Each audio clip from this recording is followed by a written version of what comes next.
China nanakot hanggang sa himpapawid. Aerial shadowing ng China. Ano ba ang katotohanan? Isang aircraft mula sa Philippine Fisheries Bureau ang nagkaroon ng mapanganib na engkwentro sa himpapawid dahil sa delikadong pagmamaniobra ng Chinese Navy helicopter sa kalangitan ng West Philippine Sea. Ayon sa report, naganap ang engkwentro sa ibabaw ng Bajo de Masinloc o Scarborough Shoal sa kasagsagan ng BFAR Patrol. Ang China Navy helicopter na nagawang ma-identify dahil sa tail number nitong 68 na halos lumalapit ng 3 metro sa ibabaw at parteng kaliwa ng Philippine Aquatic Resources Aircraft. Ang Philippine Coast Guard spokesperson na si Jay Tariela ay nagawa na ring magsalita. Labis siyang nag-aalala sa muli na namang pananakot na ginagawa ng China. Isa umano itong pagbabaliwala sa International Aviation Regulations.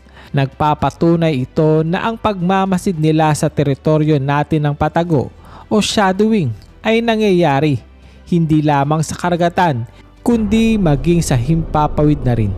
Ang Bajo de Masinloc ay nakalokasyong 124 nautical miles mula sa Basiloc, Zambales at nakapaloob sa Exclusive Economic Zone ng Pilipinas.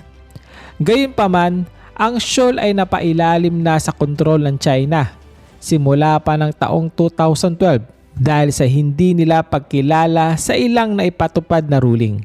Sa ginanap na Tri-Committee hearing noong Martes ay binalaan ni Tariela ang mga vloggers na nagpapahayag ng misinformation patungkol sa realidad ng tunay na nangyayari sa West Philippine Sea na siyang nagliligaw sa pag-iisip ng mga Pilipino.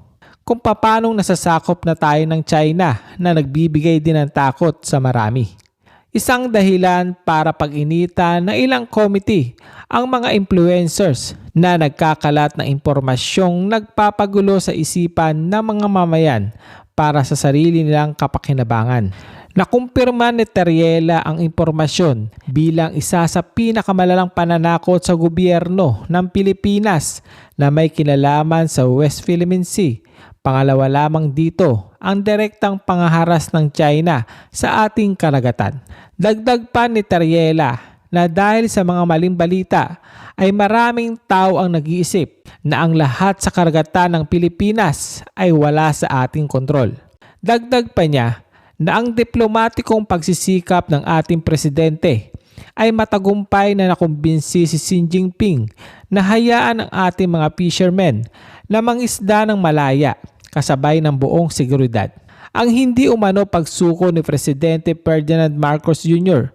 sa kahit ilang bahagi ng ating teritoryo sa anumang foreign countries ay dapat mapag-isa sa bawat mamamayang Pilipino at magising din ang kanilang kaisipan sa tunay na nangyayari. Sa kabilang banda, ang Department of Justice at ilan pang government agency ay nakipag-coordinate na sa opisina ng Solicitor General kung paano makipag-deal sa aksyon na ginagawa ng China. Si Solicitor General Bernardo Guevara ay nakomento na patuloy pa rin ang ginagawa nilang pagtataboy sa bawat China vessels na nagsisilbing banta sa sarili nating karagatan.